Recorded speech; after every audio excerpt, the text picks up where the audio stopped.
All right. We are back. It is Modern Relics Podcast. I'm Angel. He's Lucky. What's up, dude? Not much. How you doing? I'm doing. I had How's your week? interesting. I had I'm gonna get my audio levels here.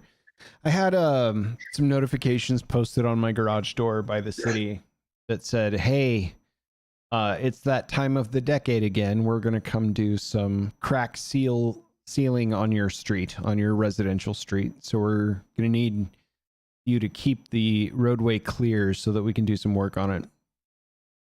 It's like, cool. And I was like, that's not hard for you.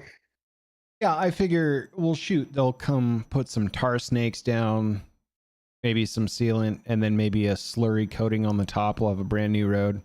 Nope. They blasted through with a slow moving truck and two dudes just painting all the cracks in the road with tar snakes. And now it looks like a kaleidoscope of black and gray all the way up and down the street. It looks so much worse than it did before they did this, where it's like, oh, you're literally just going to throw some tar snakes on the road and that's that. So every time I look out at the street, I see just this fractal asphalt kaleidoscope, and it's bizarre. It's not what I'm used to seeing. So yeah, other than that, back to work, feeling much better. Good news. Yeah, all the way you around. Look healthier. Yeah, you sound healthier. That was a hard one to shake. I don't know what I caught, but it lasted for 2.5 weeks. It just hung on. I was like super head cold, and then it just went into like wildly fatigued for a long time. But I'm feeling better. So good. Yeah, good to hear. How about you? What's good in the hood? Not a whole lot. Kind of just trucking along at work. Nothing too crazy to report. Yeah, kids are doing good. Wife's doing good. It was kind of a mellow week. A lot of online drama going on locally, so it kind of absorbed a lot of my time. But that was has kind of fizzled a little bit. I'm sure it'll flare up again as of probably tomorrow. But that's okay. Like, we were built for such times such as these. So yeah, I'm not really worried about it. Just keep an eye on it and stuff like that. But yeah, outside of that, not really doing too shabby. I've had a good weekend. Nice. And yeah. So what's on the docket today, sir? What do we got? What's our conversational topics? Well, what are we doing today? I almost don't even know how to frame this, because I know a lot of this is just like reactive emotion from me, but I've been having these life as a simulation conversations with myself as I'm just awestricken by some of the stuff that I see. So right. I will attempt to quantify this for you, and then we'll move into this most recent government shutdown, which was ended officially yesterday. Right. So I catch a thread that takes me to one of my favorite humans, Greta Thunberg. Oh, probably not on your bingo card to talk about today, but here we are. Well, I've heard that. I mean, you've spoken that she's close to the top of your list. Very much at all times. Yeah. How a teenage girl that I imagine is like probably deeply on the spectrum somewhere. Yeah. Rose to prominence is.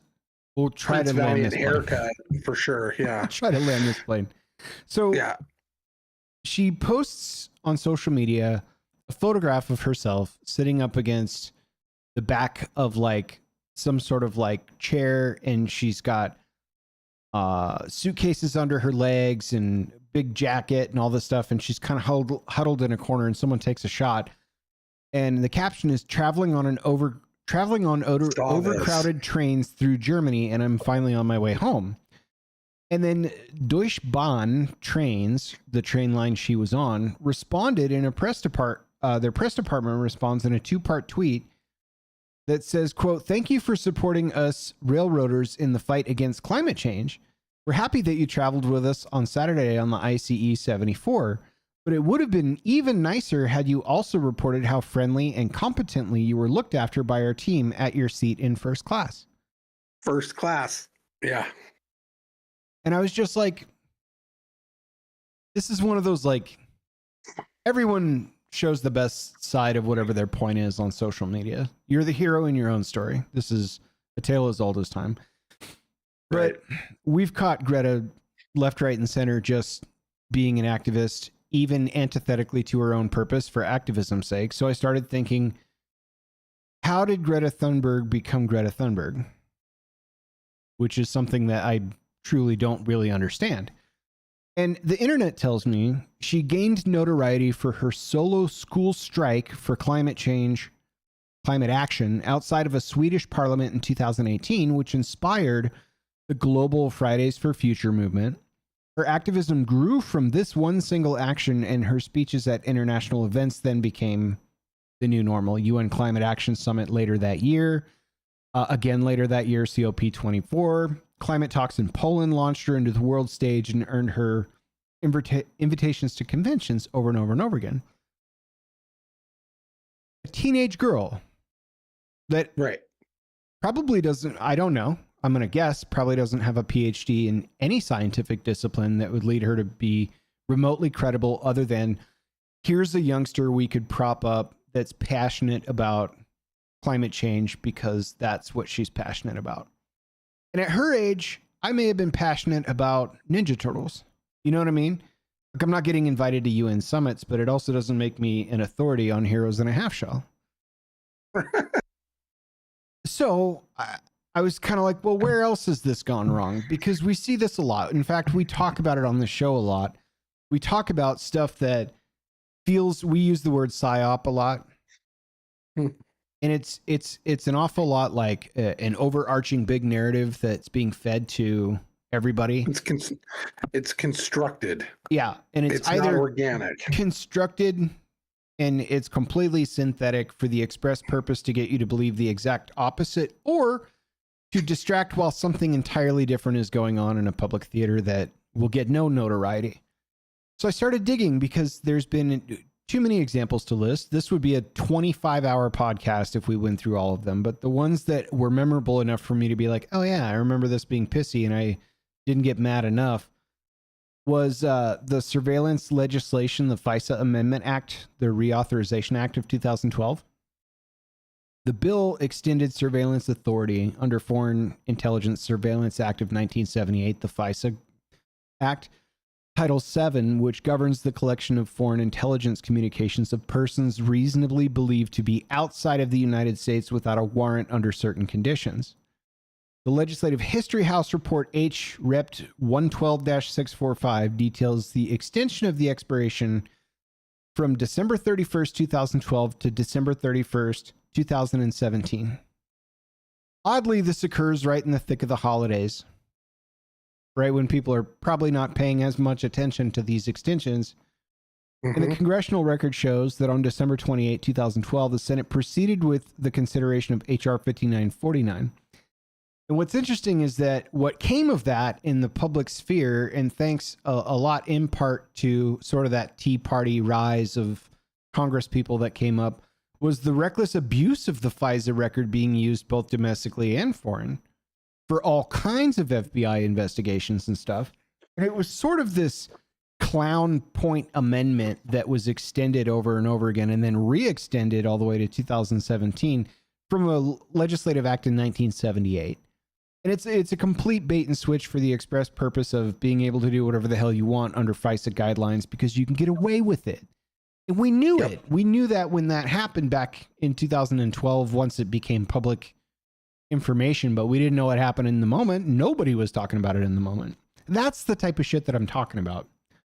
So what that's leading to is the discussion point, which is the government shutdown.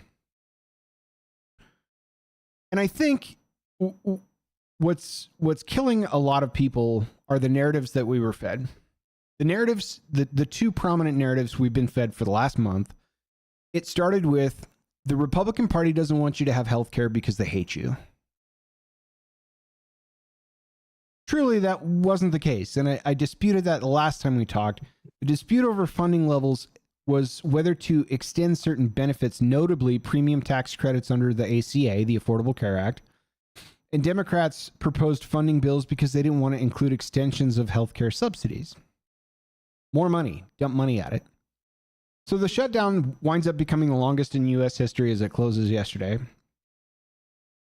And the Senate 60-40 vote moved to fund most agencies through January 30th, 2026 to reinstate workers and stop the firings. But it didn't include the extension of ACA premium tax credits, which is going to be deferred to a later vote, and we're going to start this shit again. That's narrative one. Narrative two was, well, the Republicans own the majority of the House and Congress. They can open the government whenever they want. No, you can't. There's a Senate filibuster rule that prevents that from happening, both functionally and plausibly. There's no fucking way that they could do that. And where I start to slide in departing from fact and inserting my own opinion at this moment in the conversation, it's quite clear to me and could be argued plausibly on all accounts that I can throw at Google, ChatGPT, other people I've talked to about it, is that the Democrats also intentionally started to spin these stories and continue to hold the government in a lockdown or a shutdown until after the elections last week, where they're just going to gain seat after seat after seat. Now, while that's not demonstrably provable, other than I just had a conversation with Senator so-and-so who said ... unless they themselves come out and say it, all of it is speculation. That does seem to fit the narrative that we've been fed since the beginning of the shutdown.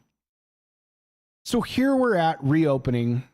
What we've had 1.2, I lost the number, $1.2 million in government funding lost through essential or furloughed workers actively and entirely. And here's the facts. Republicans control the House of Representatives and had substantial numbers in the Senate, but the Senate majority threshold for certain procedural votes, especially overcoming filibuster or achieving 60 votes, means that the Republican control does not automatically mean they can reopen the government whenever they want. It's not how it works. You have to have bipartisan support. So the deal that ends the shutdown required 60 votes in the Senate, which means some Democrats, independents had to go in favor. What did they win by that, Lucky? Because this feels like everyone's meant to look left and other stuff's going on right, and maybe the other stuff hasn't fully matured yet. But like, what does this mean for the people that TSA that were essential workers and not being paid, although they will be back paid, and that's been approved, or all the other federally funded positions that were furloughed in this month and a half, and the millions of dollars of damage that that's caused, not just to their paychecks, but also delayed flights, travels being restricted, passport authorities not working well, visas are not being granted. What did they win? Am I losing my mind? Is this all just structured the way I'm articulating it, or am I losing my fucking mind? What they think that they're winning. I don't disagree with you that we're all supposed to be focused on this because something obviously is going on in a side room, in a side panel, but which is 99 times out of 100 is the case. But in this particular situation, political capital is what they think they're vying for, and that matters more to the people in those seats that we put in those seats than the people that put them in the seats. They do not care about the average person on the ground. They think that this is a bigger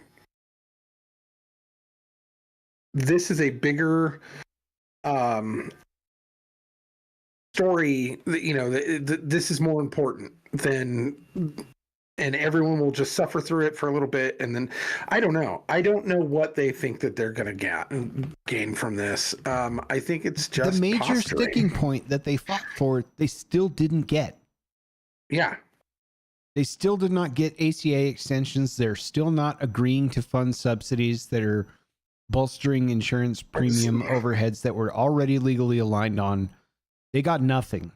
But magically, only days after elections settled, they start coming back to work. Yeah. A major election in New York City, by the way, that went their way. Yeah. And that's what they were doing. They were holding the American people hostage in order for them to get some gains in the city and county elections.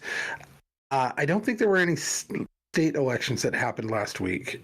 I think it was all just kind of mayoral elections and such. Yep. But they were big wins for them, and it was considered a blue wave. So what I think they're trying to do is build momentum. They're testing the waters, trying to build momentum for the midterms, and they thought this was the best way to get political capital.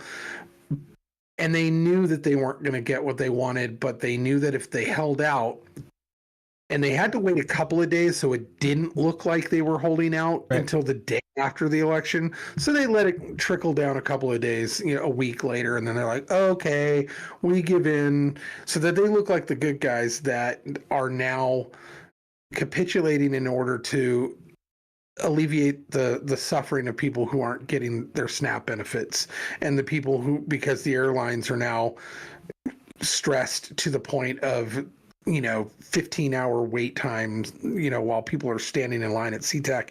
Did you see the videos at SeaTac over the last weekend? Yeah. It was crazy. So the shutdown's economic and human cost is crazy. I don't even think the economic is fully quantified yet, but just in human cost, we had 1.25 million federal workers going without pay, all contracts being stalled, benefits programs delayed. There's your SNAP piece of the discussion, and flights being canceled everywhere. And that is absolutely reportable by 100 different sources within AP News.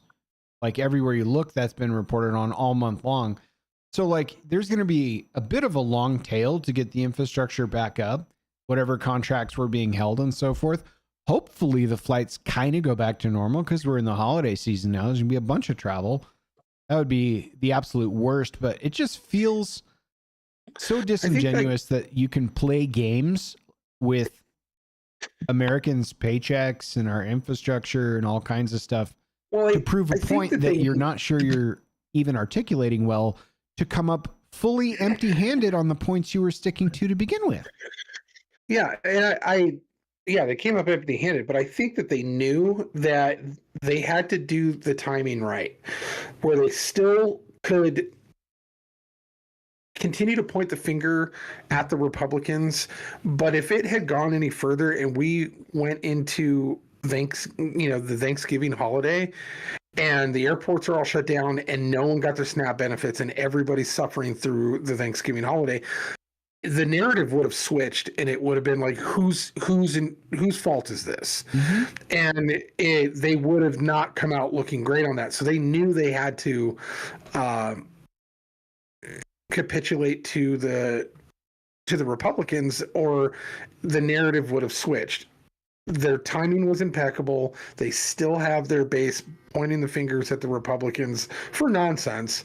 And they got nothing out of it except for what they feel is some political capital and momentum towards the midterms. That's the only strategy that I can think that they got out of this. Now, time will tell. We'll probably see something down the road that we either were shielded from or we just didn't notice, and we'll go, oh, that's what it was. And hopefully it's nothing too devastating, but it felt like just partisan tantrums. Mm-hmm. That the country suffered for partisan tantrums. And I don't know. I'm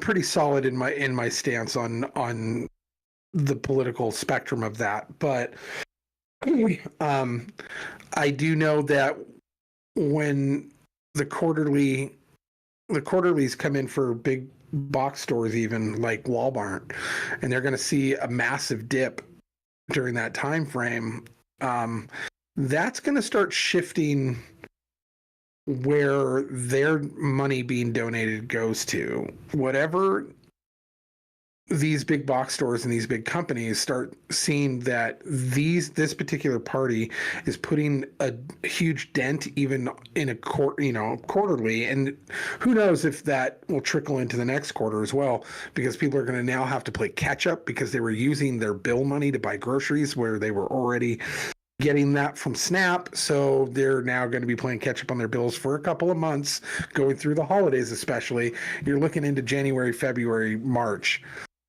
before these people actually catch up with their bills, just because of this particular shutdown, the ripple effect that's going to have. The box stores are actually going to feel that. And where do you think a lot of these people get their, the amount of money that goes from Walmart to any type of political structure that's going to help them? That money's going to start shifting. Yeah. And I don't know if it was a very smart, calculated move in the long term. I think that they had one singular focus, and I don't think that it's actually going to play out the way that they want to, but they're scrambling. We know that the Democratic Party is on its last leg. The lifeline has been cut. They don't really know what to do, how to restructure themselves. They don't really have any agreements within even their own party. And they've taken some pretty big hits and failures, and it's being dismantled piece by piece over the last 5 years. And rightfully so. But I think that at this point, they're just striking out and slashing at anything that they can. And I think that this was one of those death thralls that that they could flex a modicum of power to kind of try to show to the public that they still have it, that they still are capable of wielding leverage. I'm hoping that that's what it was, and not something strategic to the point of detriment to the country.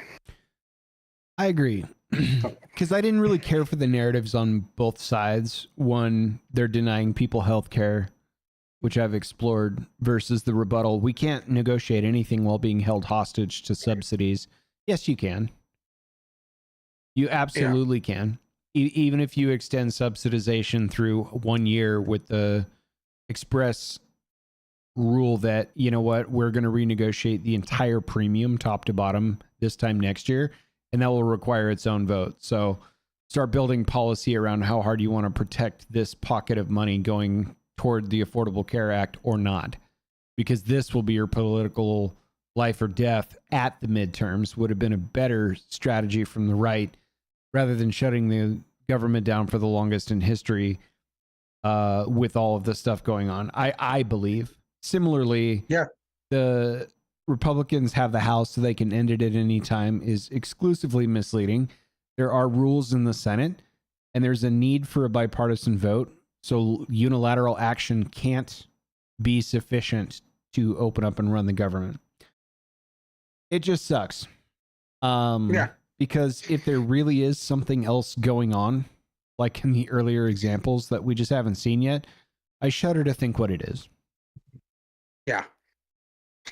Agreed. I would like to think it's as simple as extending to try and build blue momentum into a blue wave for big city political votes that were occurring magically, that finished themselves up just 2-3 days before the government reopened, and the Democrats decided, okay, we can come back to the bargaining table and lose 100% just like we would have last time and come up empty-handed. But that's good enough for us to go back suddenly right now. It cost all of us a ton of money. Yeah. And it's going to continue to cost revenue, growth, GDP, and there's going to be a lot of coals in Christmas stockings this year as a result of these political games. Agreed. I will tell you, even from a personal perspective, it has affected my business. Now, the tattoo industry has already been going through kind of a because of the economy, one of the hardest recessions that we've seen, even more than 2008. You've got all these old timers that remember all of the different recessions that we've survived through and actually thrived through in some of them. Even COVID and all that, we managed to stay afloat. This has been far and away, 2025 has been far and away the hardest year for tattooers in my 27-year career, like far and away. And even through all of the hardships, even through the slow seasons, which is October through January for us, right? I typically, I'm booked somewhere between a month to 6 weeks out, sometimes 7 or 8 if it's like really slamming, and I always know that during the slow season, I'm booked 2 to 3 weeks out, right? And occasionally somebody will have to back out because of holiday stuff, and I have to fill like one spot a week or something like that. Yeah. I did 2 tattoos this week. Yeah. I did 1 tattoo the week before. I have 4 tattoos for this upcoming week. It is the slowest I've ever been in my entire career. I cannot go fishing enough online. Like the amount of time I've spent trying to fill my chair. And I know why. It's because you've got people who normally rely, and our clientele spans the economic, spectrum. So, but you've got a lot of people who rely on Snap for their food that now had to spend all of their extra money on food. And all of their extra money did not come to me or to the coffee shop across the street from us who are suffering the same problem. The ripple effect on small businesses from the government shutdown is tangible to even my town in the middle of, North Idaho. And it is without a doubt affecting, and it's going to affect the holidays for my family, like without a doubt. So, it's going to affect tax season because the money that would normally go to frivolous or have been saving up for or can finally afford to ... purchases are likely going to go to backfilling bills that were necessary from the shutdown in October. The loss of work, the not getting back pay for non-essential federal workers, because you do have clients like that. We rely on tax return season. That's tattooer Christmas, know, and we're not going to see that this year. We didn't really see it last year either. This year is going to be worse. Yeah. And so, and it's not just us. It's anybody who's in an industry where people save their tax returns for the expenditure that they've wanted but could not afford during the year. Car sales are going to have a hard time. Anything that kind of typically benefits from tax returns, we're not getting the bump that we have previously been rewarded, so this is something that shit, dude, where I work over at Redacted is we're feeling the effects of slow economy burn over the last couple of years. This holiday season is not as explosive and high expectation as we wanted it to be, which further puts my already thin ice job on thinner ice. Right. Just as a byproduct of the environment that we're conducting commerce in. Yeah. 100% agreed. Yep. So, yeah, I'm glad that it's back open. Yeah. But do I think that we are going to have a explosive rebound? Explosive rebound? No. No, I think it's going to be a painful, slow rebound, and hopefully it will. Hold on, I'm making sure my battery doesn't die. I've got a weird connector, so okay. Yeah, hopefully we have at least some kind of rebound, but I don't know. I don't know if that's even in the cards. I hate to use the term new normal, but I think that we need to start readjusting our lifestyles, and we've been very comfortable, and I think that we're going to need to be okay with lesser levels of comfortability, and that's something that we kind of knew, like, going into this administration. We talked about this. It was Senator. I mean, the lens we were looking through in the moment were tariffs, if memory serves correct. And I said it's going to suck for a couple of years because products that you buy that are principally imported, all the conveniences that you have through Amazon.com, these premiums are going to rise. Like, they will pass that along to you. Prime example, I purchased a gift. No idea that it was being sent from its country of origin in England, and paid the bill on a really good deal and was like, this is going to be great. And then later on they said, and you also owe, 50% of what you just paid for it to clear customs. It's like, should have known. Should have known. Yeah. Yep. And that's the new normal. But if industry can shift, if the Fed can lower, right? If industry starts to work its way back into America, where we do have more of a self-sustaining economy instead of outsource everything we've ever thought of to a different country, that was the lens we looked at then. Games like we're experiencing in the month of October, fast forward now in 2025, are only adding more turmoil to the economic situation going forward. It means we're going to have longer times in our casts, more times walking around on crutches, economically speaking, before this thing rebounds. I still have faith that there's a possibility that it will, but that faith is diminishing. Yeah. And I think the sabotage might have been part of the motivation for that. Is that they knew that there could be a structural rebound on a federal level. And that would put this administration in a solid light, and they'll do anything to make sure that that doesn't happen, including at the suffering of the country around them. They don't care. As long as their stocks are fine, as long as, they're living behind gated communities, they don't care, as long as they make Orange Man bad look like Orange Man bad. And I think that had more to do with it than anything else, as far as, speculating on strategy for some, sleight of hand, look over here while we're doing something over there. Because I think, like I said, I think this is the death throes of this particular, the last administration, and then that party in particular, who has suffered blow after blow after blow over the last 5 years. I think all they really have now is sabotage and revenge, and at any cost. And they will, if they can get a little momentum with small blue waves, sure.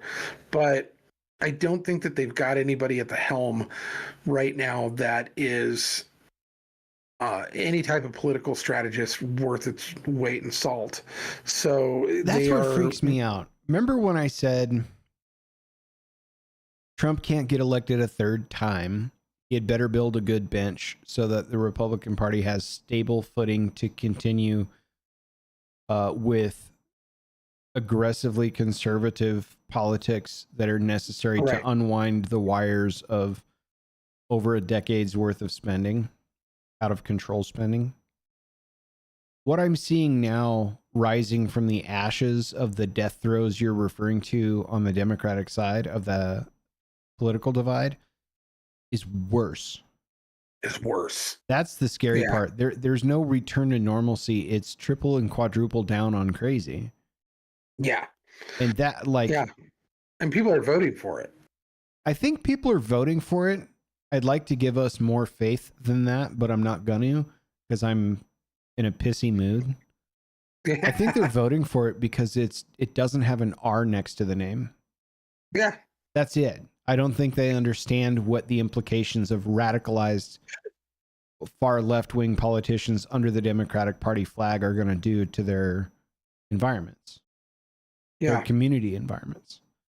I think also that there's an entire younger generation that has been disillusioned by everyone that grew up from 2010 to now that had an awareness of politics. Yeah, that the two-party system, either party, and they're being taught this in schools too, and in the colleges and in high school levels, but that it's a failed experiment. And you're getting this from both sides of the spectrum, which is why they're starting to horseshoe. That there's a failed experiment happening, that neither of these parties have your interest in mind, and that they're being, that void, what that has been put into their lives, is being filled with a self entitlement, like kind of mindset, where they feel entitled to the idea that I get to have. Why don't I get to have house? Why don't I get to have the school? Why don't I get to have, free healthcare? And they're being, feeding that to them. Why don't you? Why don't you? Here's a point in case to what you just said. I sent this to you. I have not debunked if this is a bot or not, but there's an interesting image from Libs of TikTok official. Anchorage, Alaska School District puts a disclaimer on the United States Constitution and Declaration of Independence. Quote, the Anchorage School District does not endorse these materials or the viewpoints expressed in them. If that's real, which I haven't verified, that's terrifying. An Anchorage School District saying the founding documents of our country, they do not endorse the materials or the viewpoints expressed within them. Yeah. That's exactly what you just said in real time. Yeah, that's insane. Absolutely.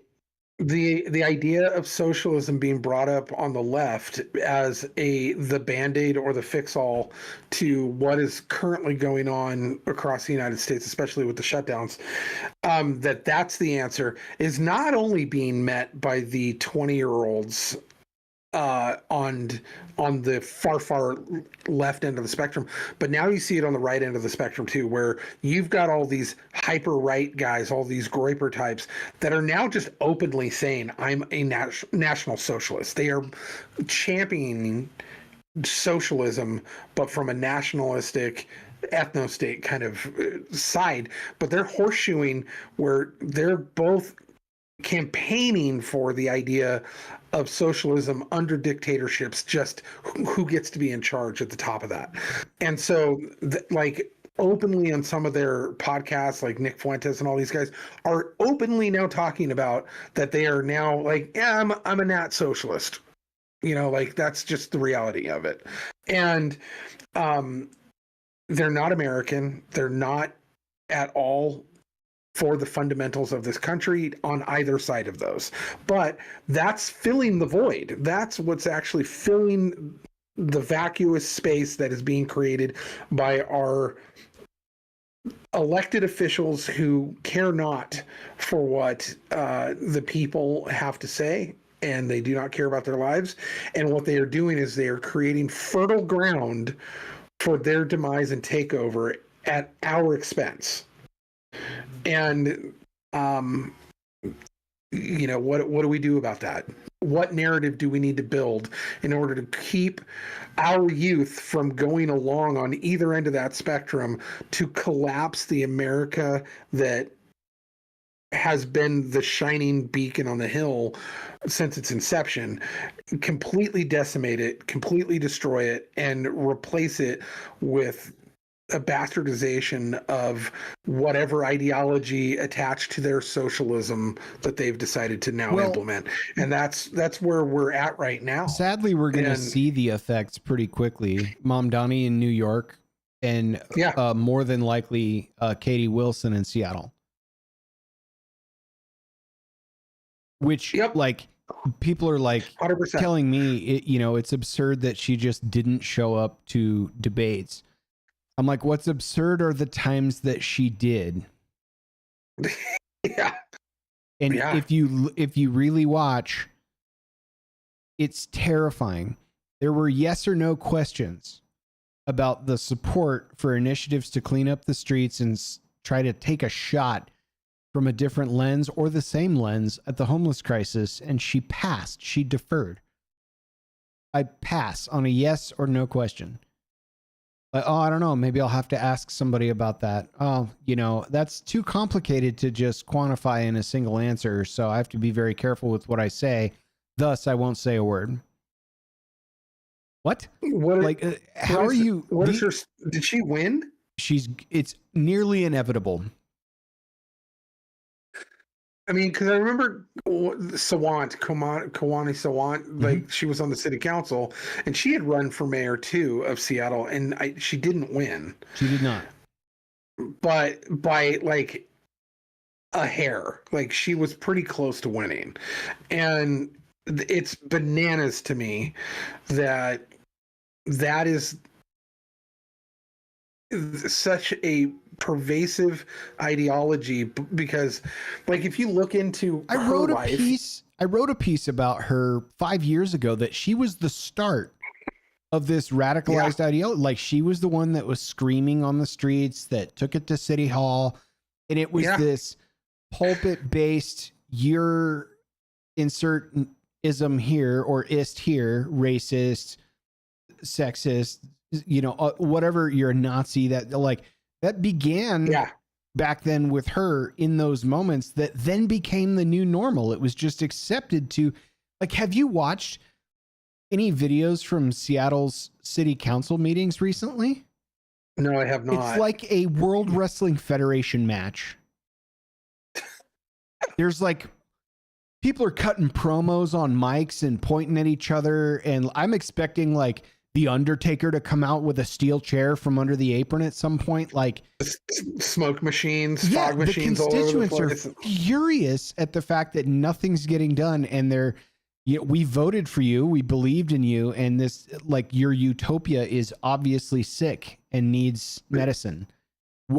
Like, why are you not, you know, you're telling us that you're not going to prosecute these people, and then to call 911, and then the police officers say, until you vote people into office that will allow us to do our jobs, we can't help you.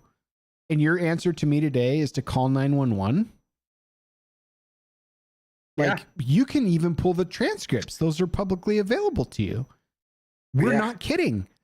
And she's about to win. It's nearly inevitable.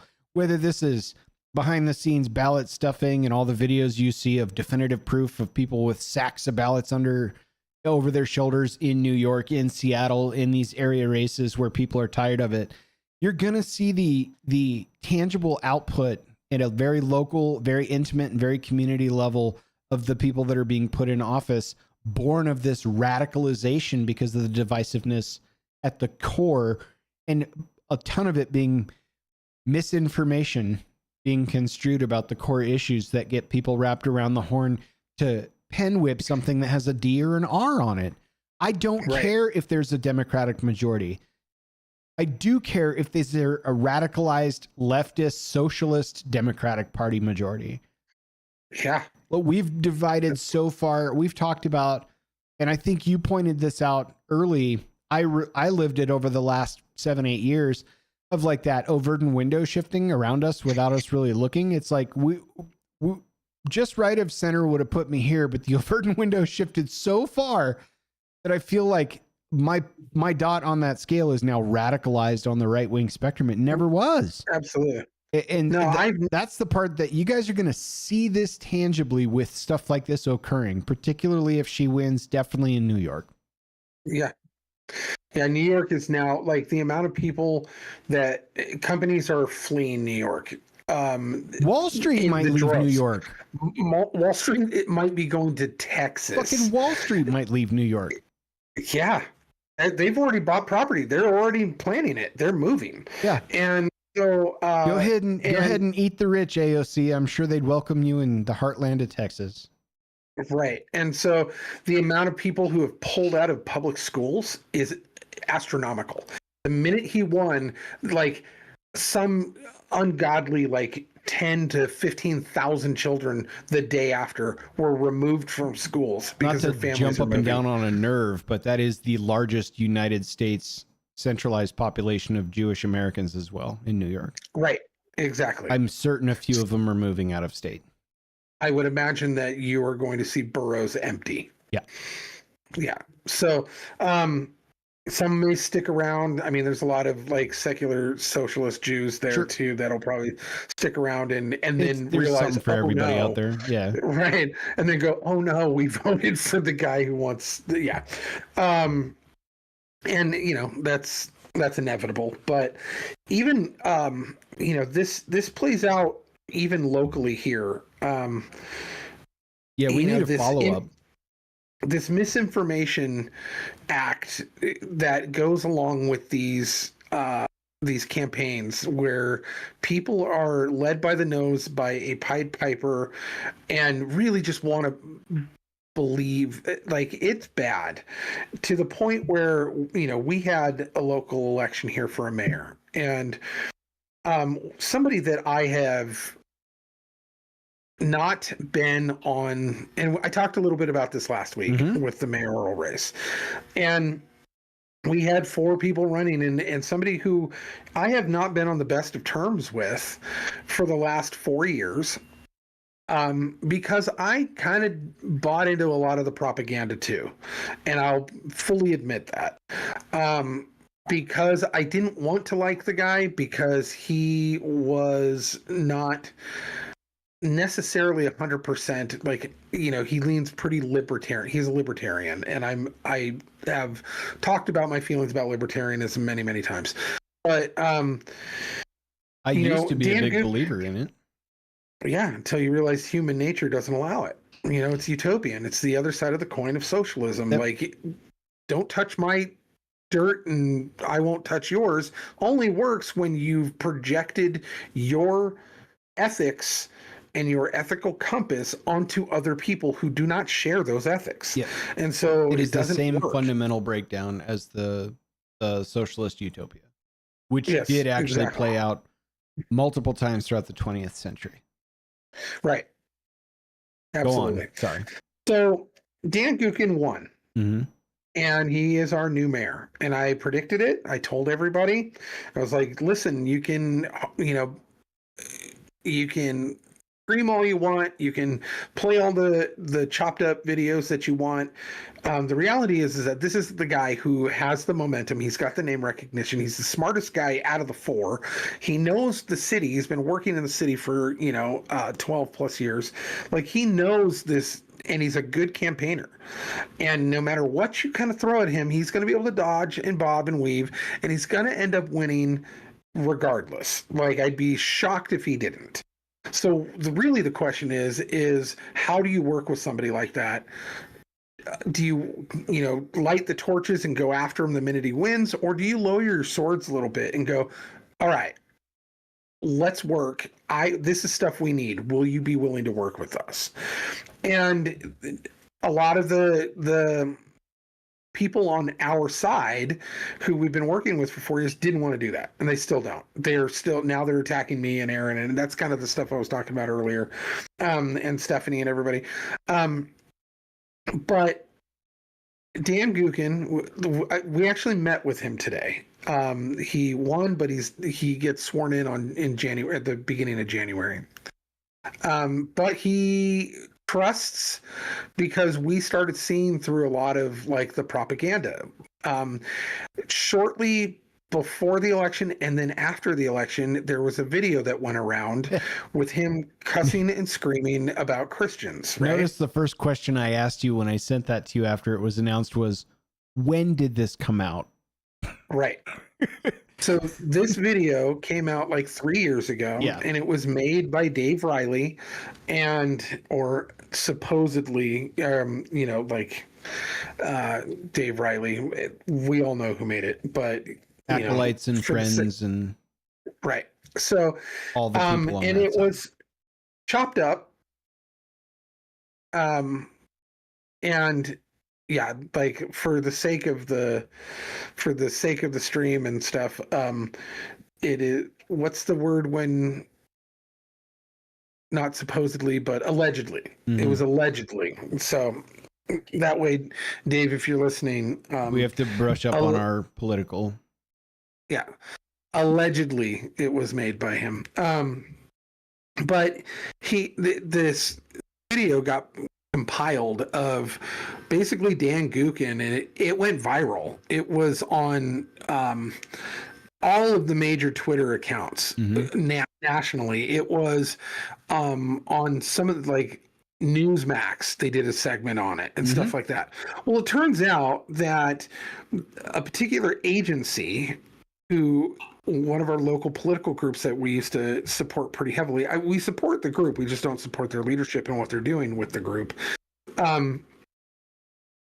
That they paid an agency called McShane to put out a bunch of hit pieces, and you can actually pay these Twitter accounts and Newsmax for basically to run a hit piece that ultimately they have to take down. So, like, if you Google Dan Gookin, none of those videos come up because Google is not allowed to do that. But for now, right? But if you pay all these private accounts, like you had mentioned, Libs of TikTok, they actually carried it until we contacted them and sent them the real videos of what he was actually saying, because he. Well, I got that. I think was passed to me from the Show, which is generally independent / more right leaning. But yeah, go ahead and look back on the Show, see if it's still up. Oh, it's not, because it's only allowed to be up for a limited amount of time. They have to take it down because they got paid to put it up. And so McShane paid all of these accounts to spread it all over the place, so they would take national attention and put a lot of heat and pressure on him. Fortunately, it was actually a day late and a dollar short. It might be. I'm going to look, but go on. So, and so when you look into it and you look into the actual videos that were spliced and compiled to make this really awful video of him basically calling Christians a bunch of names and making fun of Christians and stuff, it's highly offensive. And then you realize, and once you watch the real videos, which Dan Gookin made a video 2 years ago, a year after the original one was made, to go, hey, this is out of context. Let me show you what the real video is and what I actually meant. And he made the video. And basically it breaks it down, and he wasn't talking about all Christians. In fact, they cut off one part where he was talking about Facebook. Yeah. And there was another portion where, there were individuals that he was speaking about, and one of them being the guy who made the spliced video was one of the people of concern, and a handful of other people who, in one side of the mouth and online and in the community, claim to be Christians, but at the other side of their mouth, they're threatening him and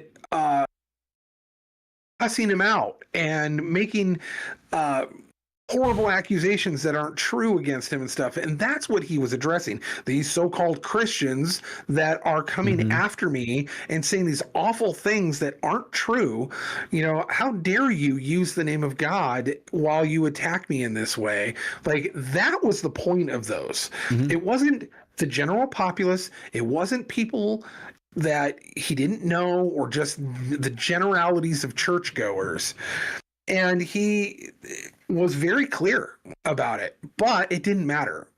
It didn't matter. The message was sent, and the people that we, consider friends, no matter how much we try to tell them, they're like, nope, you're in league with the devil now. You're in league with Dan Gookin. And we're like, dude, I didn't even vote for him. Now, did I think that he was the best choice out of the four? Yeah. He was, which you did a fair job articulating last week. Yeah, absolutely. Right. So, and so basically what he met with us today was trying to figure out how to ingratiate himself a little, or what he should do, not what he should say. He's probably not going to say anything. He's just going to play it out in action as the mayor. And he has some really great ideas. He's got some really good stuff that he's going to be putting into implementation. But it's the machine that I'm really trying to kind of hammer down on this is that, you know, the same thing that goes on in New York and in Seattle and stuff even plays out on smaller kind of levels here. But yeah, it's a weird phenomenon, but I don't remember what my point was. Well, to be honest with you. We're trying to illuminate the fact that this is now kind of commonplace. Like either we're losing our minds or this stuff is happening all the time. Just in the structured nature, the academic nature of how this stuff plays out. That video, by the way, is still available on independent media sites, so they're still running it. Okay, so some of them have been taken down within like a 48-hour like situation because that's how much they were paid to do. You pointed out earlier that this is likely to get a candidate that has a really strong momentum to be on the back foot and to be on the defensive suddenly about stuff rather than on the offensive suddenly about stuff. Because believe you me, the first time there's a public addressable Q&A with this new mayor, that's likely to come up.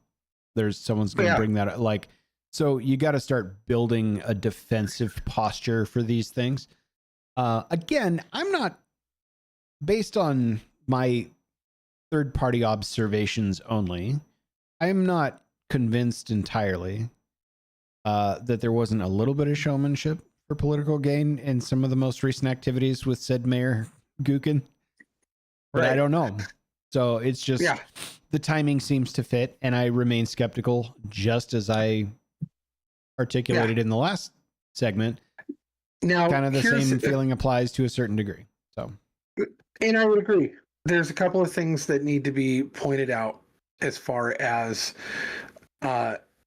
actionable situational things that have gone on since the election. He was at church last Sunday. Mm-hmm. He'd already won unceremoniously, same as always, came in, sat down, left. He'll be there next Sunday and the Sunday following. So that being said, he also does not have to sit down with us. Right. Didn't have to. He asked us to come sit down with him to kind of give him some, you know, what do you want to see from me? What does the public want to see from me? You guys have your finger on the pulse of the area, I think, and I trust you guys because you're not trying to slit my throat.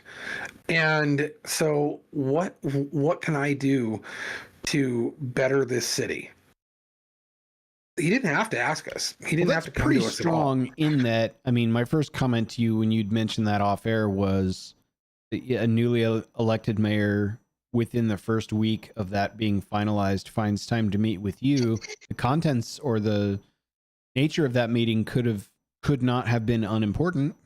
Obviously, right. I mean, there's probably plenty of people to see and things to do once that confirmation happened. I know he doesn't get sworn in until January, but that's kind of big.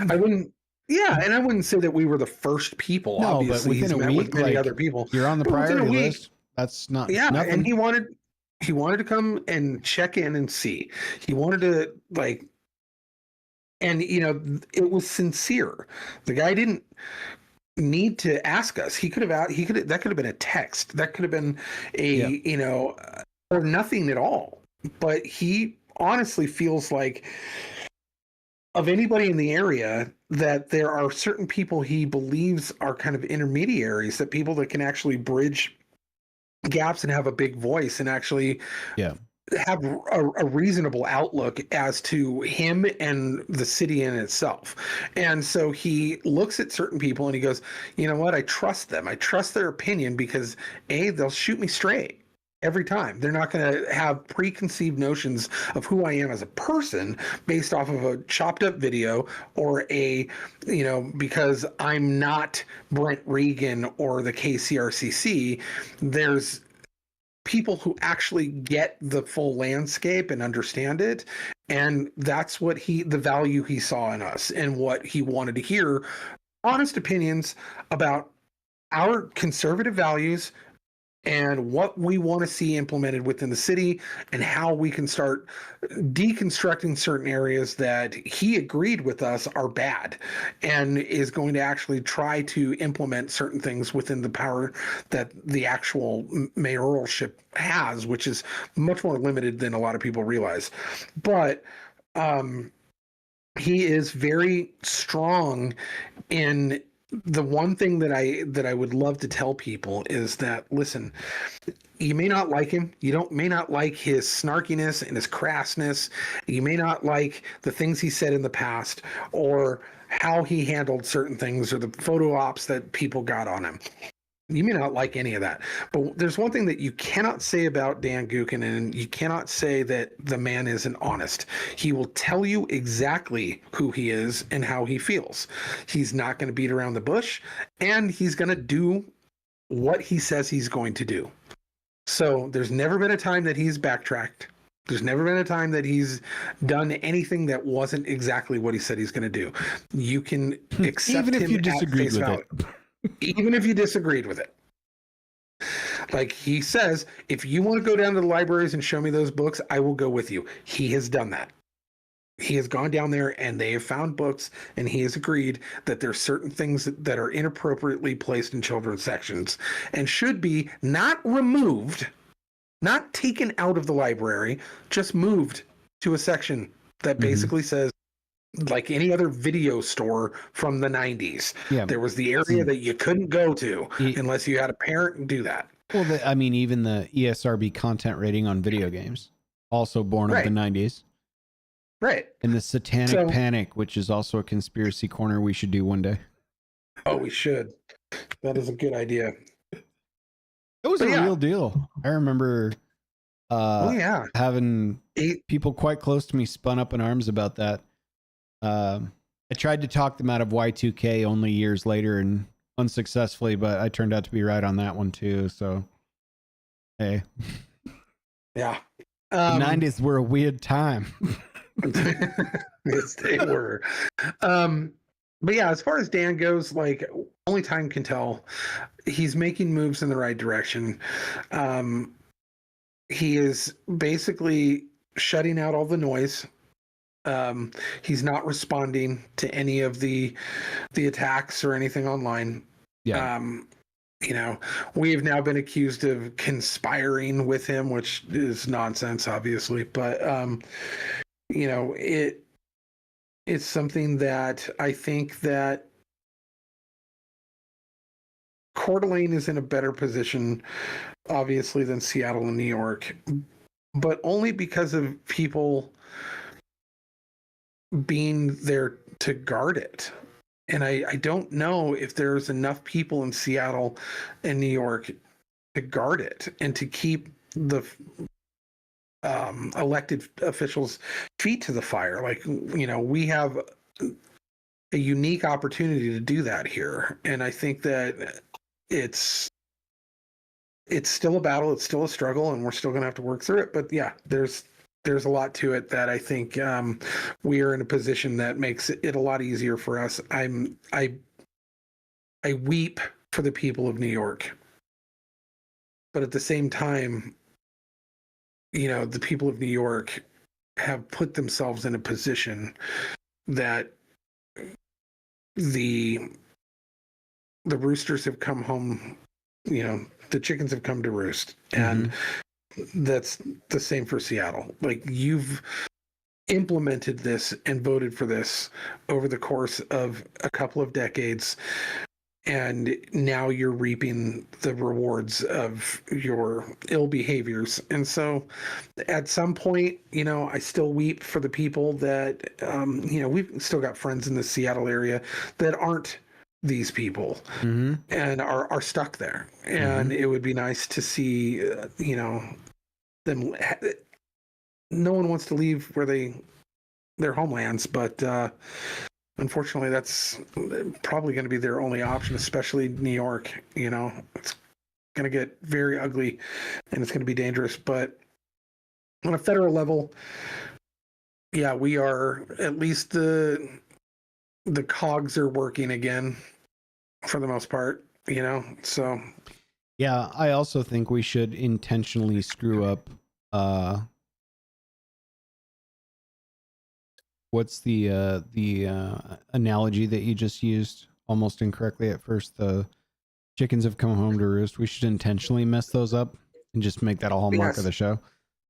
Because the roosters Yes. now live in glass houses or Yeah, that's whatever very they true. say.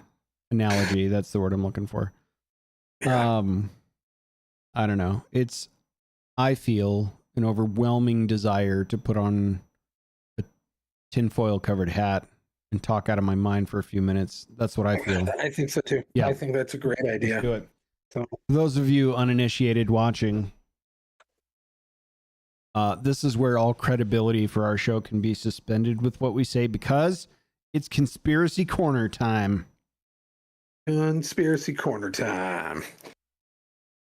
So, this week, and apologies to some listeners because we got some feedback on what we should have tackled this week, and if they're listening, which I know they are, Turns out we need to do a lot more research. yeah, that one's a little deeper. It's going to take a little bit of time to kind of pull together some of the information that we need. There's going to be probably some videos to watch and stuff. And the research that I got into it today was like, oh, I really am wildly unprepared for this. I thought it would be a little easier to tackle it. It's not. That So web we is kinda pretty big. Yeah. So we decided to shift gears and kind of head north for our northern friends. Yeah. To kind of tackle something that's a little bit straightforward, a little bit easier to kind of Future 51st state, yeah, Canada. So, and for our Canadian friends, you guys are probably very familiar with this. We're going to tackle who is Justin Trudeau's father. Mm-hmm. Yeah. Because there's a conspiracy theory that Pierre Trudeau, who was the prime minister for many years up there, is not the biological father of the now current prime minister, Justin Trudeau. Didn't he step down? He might. Did he? Yeah. Is he no longer When's the prime minister? Trudeau's last day? I'm Googling, but go on. We know who he is. Justin Trudeau, right? Either former or still current Prime Minister of Canada. No, I think he stepped down a couple months ago. Yeah, didn't it somebody worse take his place? Yep. It was a former banker guy. Oh yeah. He resigned March 14th, 2025. After I don't know how he got worse than Trudeau, but announcing his intention to step down, and then resign as the party leader of the Liberal Party on January 6, 2025. Yeah.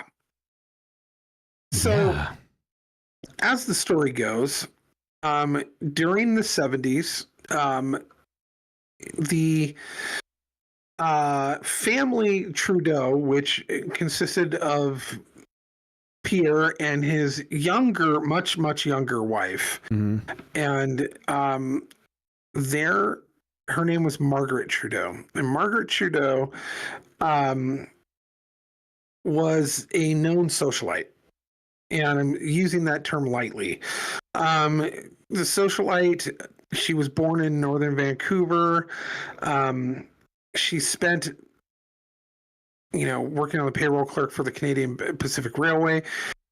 She was in the spheres of influence and family influence of Canadian society. And she ended up meeting and marrying Pierre Trudeau. And she was 18, I believe, when she was 18. She was very young. Yeah. Yeah. And he was, I think, 47 at the time. So there's a massive difference. And I think that they had tried to have kids for the first couple years of their marriage and to no avail. But he was constantly gone, and she would spend time with other groups of I wouldn't say royalty, but like parliament, and Prominent she was humans. constantly, Yeah. yeah, and she was known as a party girl, very, very heavily known as party girl, which was not rare for that time and before for ladies of the political spheres to be. Sure. And she, there was a point in time when they became. Canada was in deals and talks with Cuba Mm-hmm. during its time frame of the 70s, when there was a lot of tension between Cuba and the United States. Canada was going down there, and Pierre became very friendly with one Fidel Castro while he was there. And there's many documented photos of them hanging out, families together, and Fidel being very friendly, coming up to Canada even. There was a lot of back and forth between them over the course of a couple of years. Well, one summer, as the story goes, Mrs. Trudeau decided, after a extended period of time in vacationing down there in Cuba, that she would stay. Mm-hmm. That she was going to hang out because she was loving the weather and loving the lavish, stuff that Fidel was providing for their family, and wanted to hang out. And Pierre had things to do. So Pierre went back to Canada to go handle, state affairs and handle things up there. And she hung out.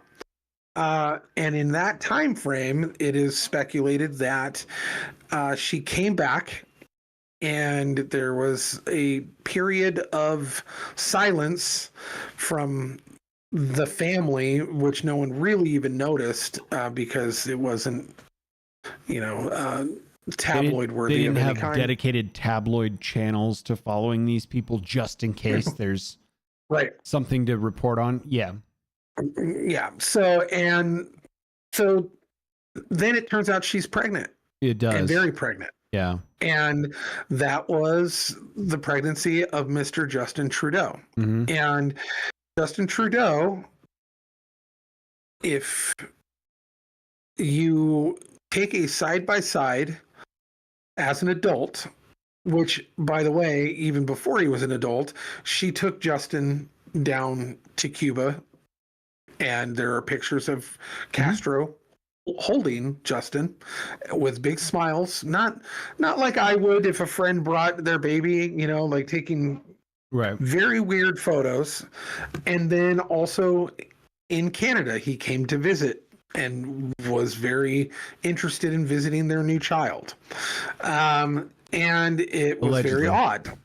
Allegedly, right. So Mr. Trudeau, if you take an adult side-by-side photo with a young Fidel Castro, are nearly identical. Yeah, it's crazy. He looks nothing like his father, Pierre. Yeah.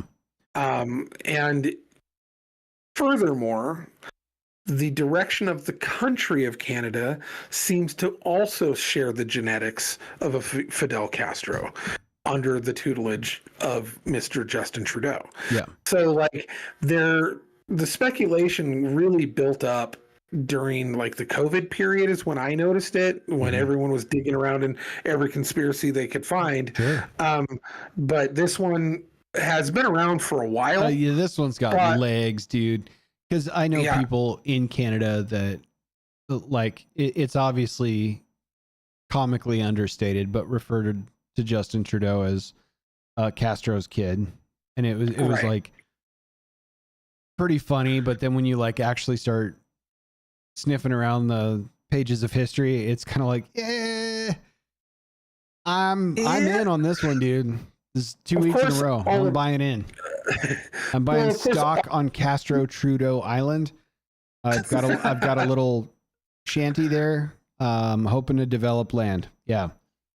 And of course, all of the Wikipedia and any other news source site says this is not true. She was never there during that time frame. But when you do a timeline, which I've watched many videos on this, she actually was. She was there. It sure seems that way, doesn't it? Documented. And there's no way. Where's the Ghislaine Maxwell flight log for Mrs. Trudeau. That's Pe- what we want. People tell me that it's unmistakable that my children look like me.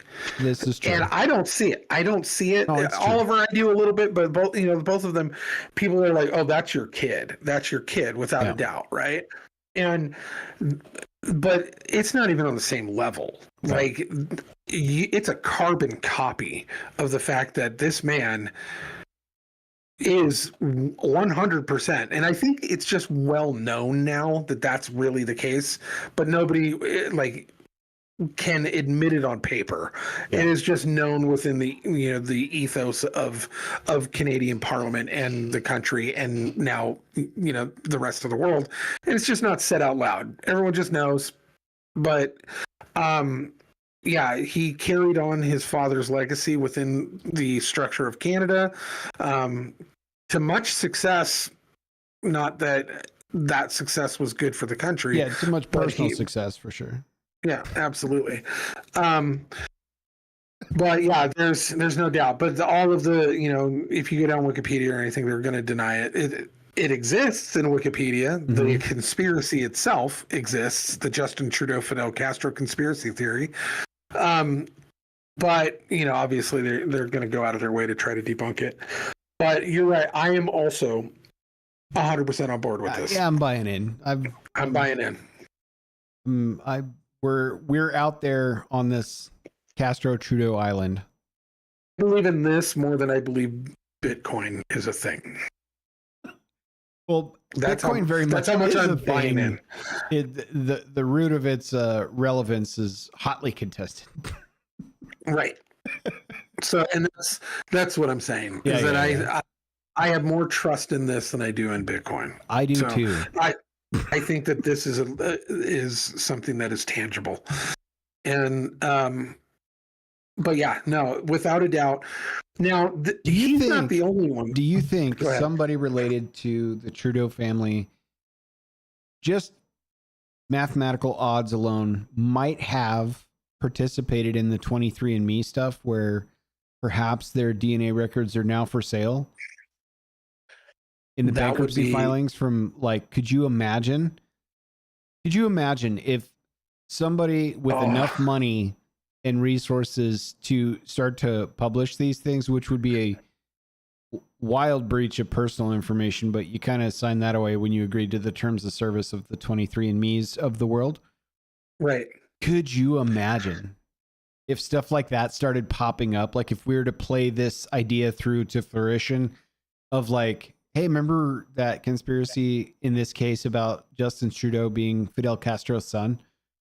And then you get like the Jerry Springer and the results of the test are in, like that kind of stuff. Opens up the envelope. Yeah. Oh, Dude. that'd be great. Imagine. Dude, now it's plausible that they didn't participate in that, but come on. How cool would that be? Like a WikiLeaks, DNA leaks. But what we're actually going to end up finding out is that they're just all reptilians anyway. That's it. Yeah. Living at the center all their blood is cold and blue. Living at the center of core Earth in this middle of Antarctica where spy satellites don't. Bird. Yeah. Yeah. Yeah. The other thing about this though is that he's not the only one. Like there's conspiracies that we can explore, that we can talk about how like within the royal family and every American president having a genetic line to British royalty. Yeah. There's also the fact that really now, and this is a wild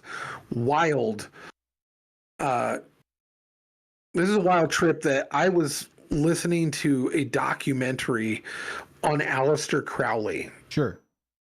And 2/3 of the way through, it just subtly drops a little bomb in the middle of it that I'm like, wait, what? And I had to rewind it and go, did they say that? And then it just kind of skips over it and keeps going. So then I started to explore this further down the rabbit hole, but that there is almost completely definitive proof that in a very similar party girl situation, that the mother of none other than Barbara Bush was partying at a sex cult thing with Aleister Crowley, and is the father. Aleister Crowley is the father of former First Lady Barbara Bush. I've read this. So Justin Trudeau is in good company amongst these type of situations, but this one 100% true. I will not hear otherwise. So Aleister Crowley was the inspiration for Anton LaVey to then write the Satanic Bible, or Aleister Crowley wrote the Satanic Bible? I never get those two timelines correct.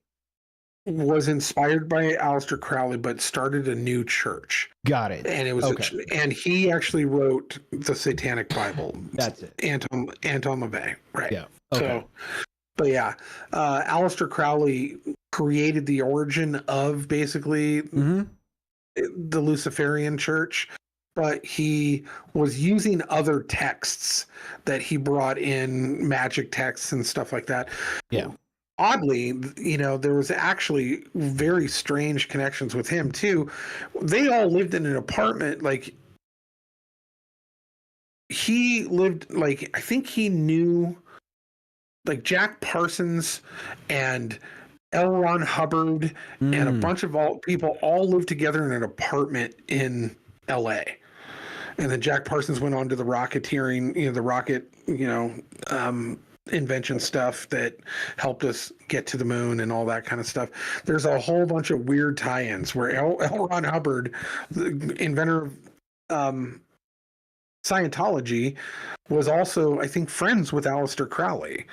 And like, it's a weird web, but yeah, we can explore that later too. But this one in particular, as far as secret family relations and tied to other government agencies, this one tops the list for me because it's, I think, the most easy to identify as there's no doubt in my mind that this is true. Yeah, it's weird how there's like those little cells. Because I remember reading about Adi Oresi, he founded the Founder Institute, a global startup incubator, and was also the college roommate of Elon Musk, who did things with PayPal that then went on to Tesla and so on and so forth. But there's like these little pockets of social connection between a lot of people, notable people like that, and in different areas all over everywhere. Yeah, maybe we could explore the Anton LaVey thing some more with Mrs. Bush Sr. and see where that leads in future episodes. Aleister Crowley. Yeah. Or Aleister Crowley, not Anton LaVey. I was confused. I could connect it to a story where when I was a kid, I was 7 years old, and I was in downtown Nevada City, California. It was after church on a Sunday. We were with family that actually ran directly, like physically ran into Anton LaVey on the sidewalk. Yeah. Was he a prominent churchgoer, or he just happened to be on the block when you ran out? No, he was downtown Nevada City. We had left church and went to go do some stuff, and we were at a novelty shop, and it was my brothers and my friend Chad, and my parents and Chad's parents were there. And we were goofing around in this, like, and it was like mid 80s, so it was all neon, everything was in there. And I remember the shop specifically, I can't remember the name of the shop, but we loved going in there because they sold all sorts of novelty stuff. And so we went in there, and I had played some my brothers and I and my friend Chad were goofing around, 7 years old, and I was running from one of them, and they were chasing me, and I went running out of the front door laughing and went boom and ran right into somebody, and like looked up, and there was a guy standing there holding a woman's hand, and they were dressed all in black in a suit and tie. And he looked down at me and he goes, "Well, hello there." And I look up, and there was like, whoa, this dude is not right. And the goth lady standing next to him was also, she was kind of smirking, and he had a smile on his face, but he was looking down at me like, kid just ran into him. And it wasn't a matter of 2 seconds, and a hand on my shoulder pulled me behind him and put me behind, like held me behind him. And it was my friend Chad's dad, Dan Hayward, who used to be a sheriff. He was a park. He ran one of the local parks. Well, when I was growing up, Pioneer Park. But he used to be a sheriff down in Lincoln County, and still consulted with at that time with the local cops and the sheriffs in the area. And he looked at him and he went, "Mr. LeVay," and he goes, "Mr. Hayward," and they just sidestepped us and walked around us on the sidewalk and kept walking. And Dan kind of pulled me aside and then told my parents who that was, and I had no idea at that age. I was just like, "Wow, that's weird," blah blah blah, you know. And but I met a vampire in the daytime. Yeah, it was pretty wild. But he had property up there in Nevada City because he lived in like Marin County. Sure. And a lot of the Bay Area like weirdos were starting to move out to Nevada City because the property was pretty cheap and you could get lots of like, and there was a lot of weird new agey hippie stuff going on in the outer regions of Nevada City. And so there was kind of a vibe that they were attracted to there. And so he was up in the area, had kind of retired out there. He was a little older at that time. So yeah, Marin County, that's the Bay Area. Yeah, it was funny. This came up in a conversation with a friend of mine last night, but I was like, that's my adopted father's old stomping grounds and where he grew up. And even in conversation today, he said, even back then in the 70s, we called areas around town, specifically Berkeley, we called it Berserkly because there were just weirdos that were like way over the top, even back then. Like, so the fact that city hasn't imploded or that, you know, borough hasn't imploded is beyond me now. Cause we didn't go around there then. It was crazy. That's hilarious. Your comment about weirdos in that area was like, yep. Even locals agree with you from decades earlier. Yeah, for sure. So, well, we'll let everyone decide about the Trudeau piece, but I'm in. I'm in too. Yeah. So, if you're not, you're wrong. But I'm allowed to say that with this hat on. Yeah. So. Yeah. Perfectly normal and fair.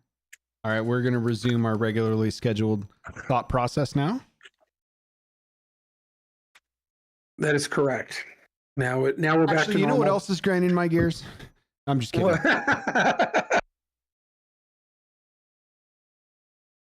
So, I think next on the docket is a movie review. Yeah, let's do it. I watched a movie. All right. So we got Megs to give out. For whatever reason, the powers that be that make movies decided to release this particular film after Halloween, which was very, very odd to me. That the timing of this, it came out like a week and a half after Halloween. I thought it would have been much better suited prior, but I don't make the rules, so I just watch the movies. But this one was the new Guillermo del Toro adaptation of Mary Shelley's Frankenstein. Mm-hmm.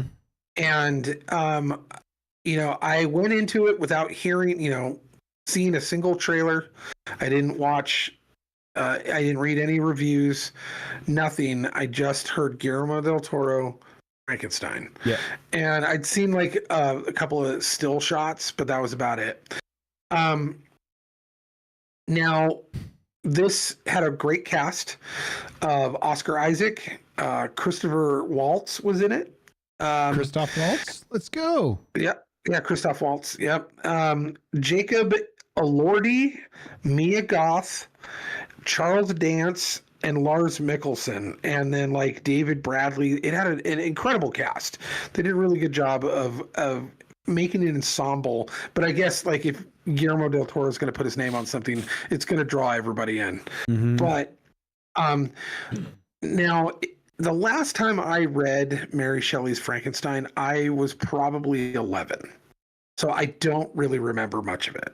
I remember it being very Elizabethan and goth lit, and had a cadence to it that I enjoyed, but it's such a vague memory for me that I don't really remember the minutia of the story.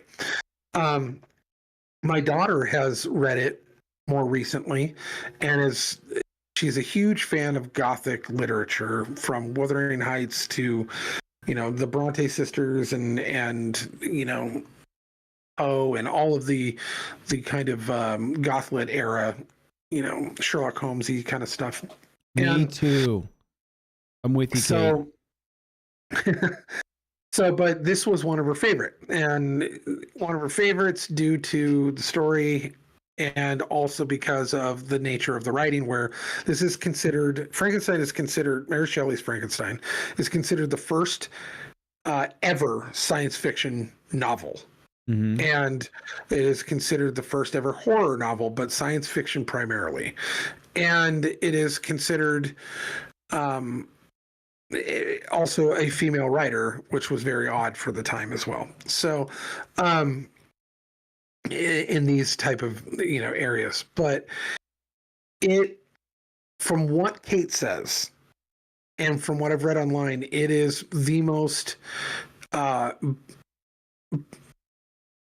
proper adaptation to the book out of any of the makings of a Frankenstein film, or that this one was the closest to the book in its adaptation of it. It was gorgeous. It was an absolutely beautiful film. From beginning to end, captivated me. As far as the visuals go, the cinematography, which is to be expected, the lighting, the color work, all of that from Guillermo del Toro. He's very good with that. This also kind of fits his genre of kind of the monster and the girl, which if you look back on his filmography, that's pretty much his go-to storyline, is the monster and the girl. But beautifully acted. The special effects were incredible. They did a really good job of doing a lot of the kind of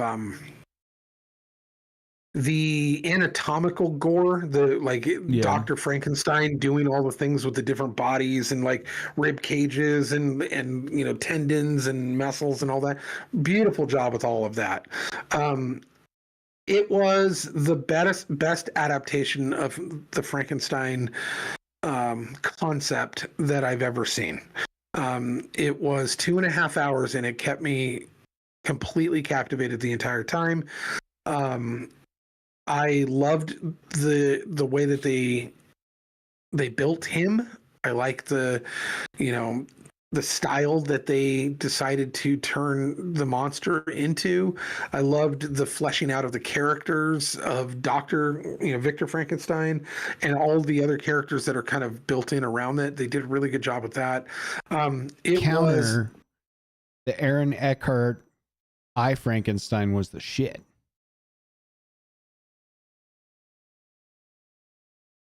But this was what they did with the monster in this one. Yeah. Now you got me thinking about that Frankenstein movie. It's so bad. It's really bad. What they really did in this one that I think sets it apart, and my daughter pointed this out, and she's totally right, is they captured the philosopher that was in the book. He is the who am I? What is this? It's not just Frankenstein talk of like monster, what girl, right. Like the village townspeople with the pitchforks and like just being mad and like they really, really leaned into the idea that he was a thinking creature and that he was of high intelligence and that he actually suffered for his existence, but suffered in a way that he contemplated everything from watching a family. He hides out in a building for a while, and he helps out a family with a blind old man, and the rest of the family he helps them out while he secretly boards in their barn. And he's watching this family from a distance and seeing kindness and seeing that, but kindness isn't the law of the land when he sees that the wolves treat, like he had to make a choice where he typically loves animals, but when the animals are attacking the things he loves, what does that do to him? He has to make a choice, stuff like that. So it really explored his humanity. It really explored the philosophical nature of what the book was supposed to actually encompass. Hello, Blade Works. Good to see you too. Welcome. Blade Works. Yeah, it's someone in chat. MB Blade Works says, "What's up, Lucky? Glad to see you guys live. Hell yeah, thank you." I have a query on that last thought you had about this. Do you think that the Hulk was Stan Lee's answer to Frankenstein if Victor Frankenstein got everything right? I think so. I think there was a lot of Frankenstein in the Hulk. I think so too. Plus, they're always big and green in their depictions of themselves. Right. This one is not. This one is very gray, but I just mean in the historical. You draw Frankenstein, right? He's almost always green and has a scar here and a big bill. Yeah. Yeah. No, but this movie was actually very well put together, very well timed, very well paced, absolutely gorgeous. The dialogue was brilliant, and the special effects were incredible. Honestly, I'd give this probably 9 megs. Wow. So it was that good. I did not expect anything from this film. Yeah. Other than Guillermo del Toro, where you're going to get good creature effects and some atmospheric beauty. I did not know what he was going to do to the story, if he was going to try to, modernize it or chop it up and he did a really good job of sticking to the script, which I think is testament to what Hollywood, what the public wants from filmmaking is they always want to inject like an IP that already exists or even a book. But they'll remix it with a narrative of some kind. Yeah. And I think that the public actually enjoys the purity of the story. They just want to see the visuals of it. You can tell the same story. You do not have to change the story for the sake of injecting yourself or whatever social political nonsense that you want to put in it in order to make it fresh. Right. Like a fresh thing. You can tell the reason why these are classics is because they drew in a lot of people to enjoy them, and it was agreed upon that this is a really good book, which is why when they remake 8mm from Nicolas Cage's, I'm kidding, please don't, the Running Man comes out, and I'm very interested in seeing that. Me too. That looks really fun. Yeah, I want to see the new Running Man that's coming out, and then also that new Predator movie is actually getting pretty good reviews. Yeah, and that came out I think last week as well. Because I had some questions with you about after seeing the trailer. I watched a movie this week as well. It's one I'd seen before, but I forgot how much I loved this movie. And it's super beautifully shot. And I am typically not a fan of movies. I require subtitles so that I can watch the movie and then read what they're saying. But them's the beans. I watched a movie starring Donnie Yen called Ip Man. And he made 4 of these, and my movie tastes. If there's spies or ninjas or kung fu or explosions or pretty girls, I'm usually all in. If it has all those things, it's a vacation. It was super, super cool. I don't know if you've seen Ip Man before. The first one specifically. This takes place. So let me get this straight. It is Ip Man. It's not IP Man. I've heard people say it that way too. Yeah, it's Ip Man. So okay. He's sort of it follows. It is a glorified following of someone who existed and taught a style of kung fu called Wing Chun. And some Okay. of the disciples of his school and lineage from the 30s and 40s all the way on until he passed included Bruce Lee, who was a master of Wing Chun prior to creating Jeet Kune Do and being a movie star and all that stuff. So it follows Master Ip kind of in his formative years, so to speak, is where it opens up. But it's shot in like a World War II era China when or just before, when China invades Japan, or Japan invades China. And you kind of see the how life was, and then there's like this slow burn of like the Japanese are coming in and then they take over, and it's very like militantly controlled. And it's during this period of the film where things go real grayscale, almost black and white, where it like totally changes the tone of the entire theme of Act 2 and 3. And you see how he kind of inadvertently, just by standing up for his own values and the values of his countrymen, rise above like a narrative of oppression that's also building as the film goes along. It's wildly cool. I'm a huge Donnie Yen fan anyway, so anytime he's in something, I'll probably give it a spin, even if it's a hack and slash kung fu film from 85 or whatever, Right. or 95 or whatever. But like, super good. And I rewatched it and I was like, man, I forgot how dope this movie really is. Now they ended up making like 4 of them in that series, and then there's like, in the universe of Ip Man, there's this other story they want to tell about a different kung fu master during that period of time, and it kind of goes on and on. But they have really good actors in it, like in the spin-offs, like Michelle Yeoh makes a presence in one of them that she's really good in. But this one in particular, there's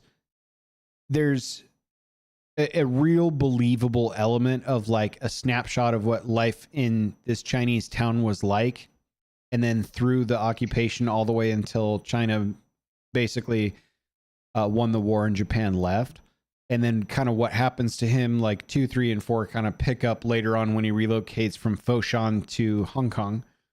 But that first movie is super good, and I was like, man, I forgot how good this was. But from cinematography to the acting, obviously the choreography was fantastic. But there's real emotional elements to this film where it's not just like, I will defeat you, and then they all start fighting, you know what I'm saying? Right. So it's an 8 meg movie for me, probably 8.5 on the toothy end. It's super good, and I forgot how good it was.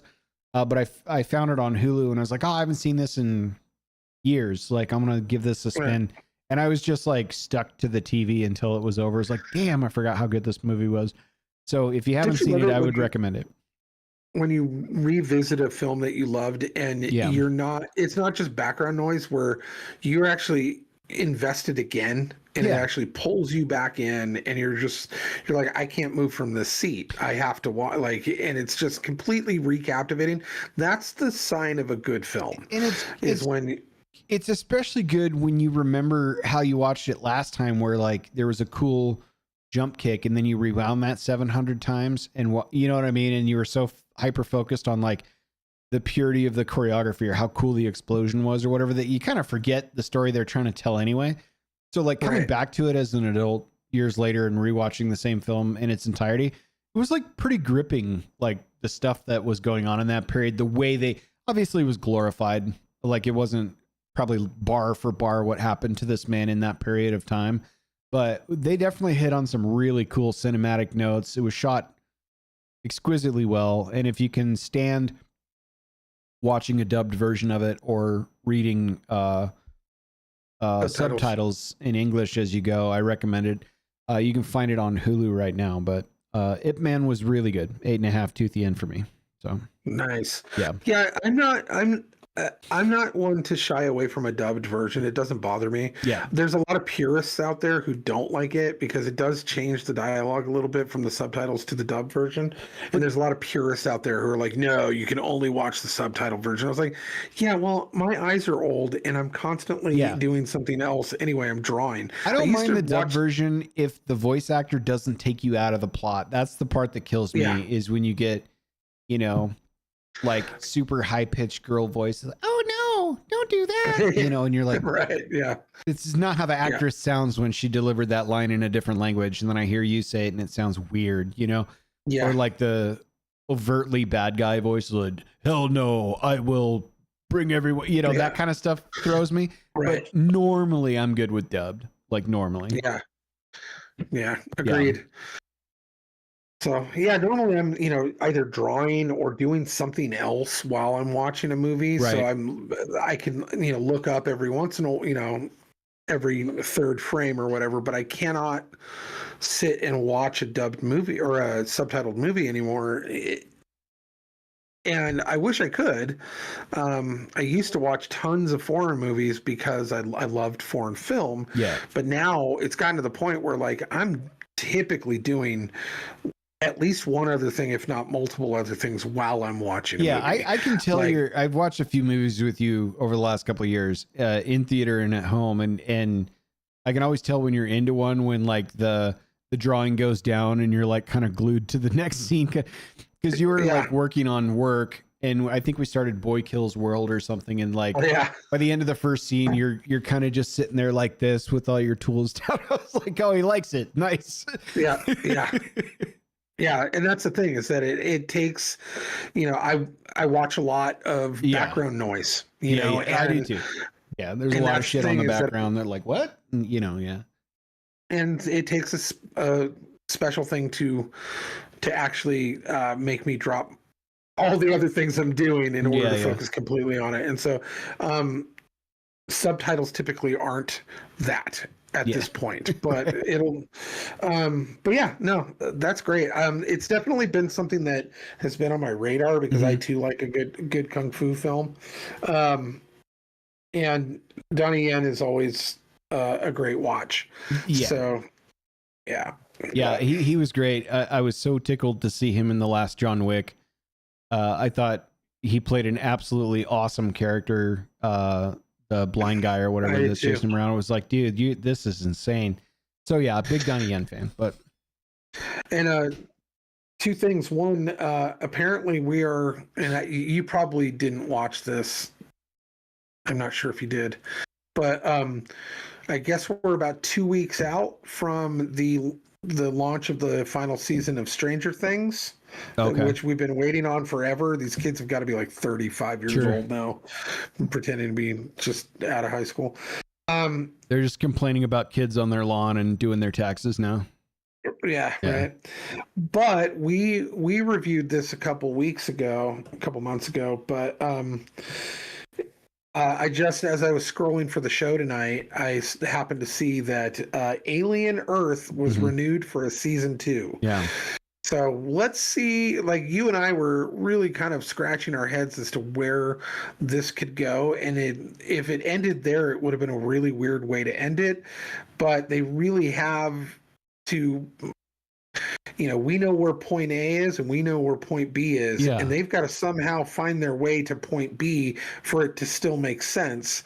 And the way that they left off didn't really kind of lead in that direction. And we didn't know where it was going. Yeah, I started calling it Gen Z versus the Gen Xenomorph. Because there's just a lot of shit in that, especially the last 2 episodes where you're like, I don't know, the Peter Pan thing and is this also going to have a $1 trillion budget? Did they get into that, or did it just say it's been renewed? No. You should go talk about it. Basically, is all we know. Basically, I gotcha. Yeah, I'm not too sure. Like, I am excited to see The Running Man. I have strong thoughts about The Running Man. I can't wait to see this one. But yeah, I'm not even sure. Like, I'll probably check into Alien Earth 2. Way more skeptical than I was last time. The effects are sick. Like the like what they did, and I like the synth character guy. I forgot his name already. The actor Timothy Oliphant. Yeah, I love that guy. So like that piece was really cool and fresh, but like the story itself was kind of like, huh? So we'll see. We'll see. I'm more excited about like Landman 2 and Mobland 2. Isn't that coming out here pretty soon? Landman 2? Yeah. Season 2. Yeah. Can't wait for that one. That was fun. Yeah. But to switch gears here, we've got some more tips for you guys. We got a 2 for tonight. It is our ongoing effort to help you learn how to be an evil overlord for your very own self, obviously in jest, we have 2 tips tonight. If you are to take over a small region or a large region for that matter, this is the blueprint. You need to do it right. Yeah. Because there's a wrong way to do things. And it seems that human nature gets in the way. Mm-hmm. So we've been giving out a list of rules that will not only be able to put you in that place of power, but be able to implement it properly There it without is. any hiccups. Yeah. You know? So just helping you out. Last week we had number 6. Number 7 is very similar to number 6. So we thought that this week we might give you a twofer. Sure. So number 7 is when I've been captured, or when I've captured my adversary, Mm-hmm. and he says, look, before you kill me, will you at least tell me what this is all about? I'll say no. Mm-hmm. And then shoot him. Yeah. But actually, no. On second thought, I'll shoot him and then say no. Say, sure. Yeah. Yeah. I don't even give him the answer. I think that's best. Just quickly dispatch of the hero. Move on with your malevolence. Stress less about the big reveal. It is about efficiency. Yeah. Yeah. It's about efficiency. And if you're going to run the world or a large region, Mm-hmm. You should maybe your own planet one day. Yeah, you should do the service of the people that you're putting under your subjugation of efficiency at the very least. Yeah, that should be the promise you give to them and keep, is that there's going to be an efficiency. Right, like he's malevolent, but he's also really, really good at it. He's super efficient at it. Yeah, completely. I like that one. And right. So for number 8, we start kind of veering away from how to handle your adversary or the guy who's trying to mess up your plans, right? Mm-hmm. And now we're talking about other relations and how to handle those relations. And so after I kidnapped the beautiful princess, or whatever the land has to offer for the bride types. Yeah. We will be married immediately. Like, we're not going to take any time, in a quiet civil ceremony, not a lavish spectacle in 3 weeks' time, during which the final phase of my plan will be carried out. Yeah, that's great. That's a great idea. Yeah. So also efficiency. Yeah. Get it done. Make that a legally binding situation so that it can't be challenged, and then get back to work. Don't plan it out for 3 weeks. Don't give them the opportunity to wreck it. Don't get the opportunity for her to get kidnapped. Don't bother with that. Just do a quick civil service. She doesn't care. She's already mad anyway that she's betrothed to you. She might even hate you. Yeah. Yeah. So why bother with the flowers and the decadence and all of the people showing up for this at all? It makes no sense. Go down to the court, get it done, signed and sealed. Put her in the castle, or in the high tower, and that's where she remains. Then get back to work, putting forth the rest of your plan. How long do you think it's going to be before clips of this podcast are aggregated where people think we're serious about becoming an evil overlord? Like, it occurred to me last week, after the last time we shared an evil overlord tip, that I'm like, at some point. Oh, somebody's gonna be able to do a mashup, like Dave Riley's gonna be able to clip all of this and go, look at what he said. Tips to becoming an evil overlord, right here on the Modern Relics podcast. Once again, that was tips 7 and 8. Tips 7 and 8. 7 and 8. I love it. We got 9 for next week. You got anything to plug before we bounce out of here? No, really. No. Hey, if you want to come get a tattoo and you live in the area, come get a tattoo. I've got time. I've got availability. Hit me up. Let's do it. Nice. But outside of that, praying for New York. Yep. Pray for Seattle. Both of them could use it. Yeah. Pray for Coeur d'Alene, pray for Vegas. Please do all those things. We will be.